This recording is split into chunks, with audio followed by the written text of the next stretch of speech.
আসসালামু আলাইকুম রহমতুল্লাহ। ফেসবুকের বন্ধুগণ, দেশ বিদেশ থেকে যারা দেখছেন, আপনারা এখন দেখবেন আমাদের নবী সাল্লাল্লাহু সাল্লামের জন্মভূমি, জন্মের যে জায়গাটা, সেটা হলো এই বাড়িটা। ইনি এখানে জন্মগ্রহণ করেছেন এবং এটা পাহাড় ছিল না, পাহাড়ে চাঁদ দ্বিখণ্ডিত হয়েছিল। জি জি জি, আপনি ভালো একটা প্রশ্ন করেছেন। এটা হলো এই জাবাল আবু কুবাইস, রাসূলের বাড়ির সাথে মেশা। এই পাহাড়টাকে বলা হয় জাবাল আবু কুবাইস, যেই পাহাড়ের পরে আপনার হজরে আসওয়াদ 40 বছর পর্যন্ত ছিল।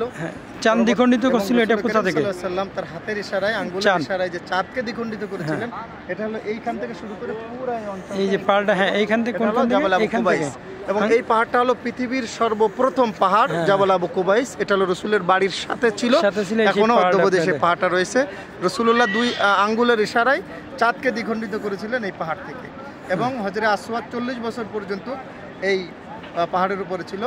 এবং নূহ আলাইহিস সালামের বন্যার পরে হজরে আসওয়াদ, কাবা শরীফ যে ভেঙে যায়, হজরে আসওয়াদটা এখানেই ছিল।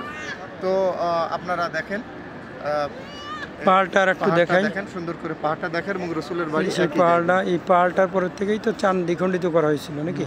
জি, এই যে পাহাড়টা সুন্দর করে দেখেন, পুরো পাহাড়টা আমরা দেখানোর লেগে চেষ্টা করতেছি আপনাদেরকে। এই যে পুরো পাহাড়টা, এটা যে হারামের নিকটবর্তী এলাকা, এই যে হারাম।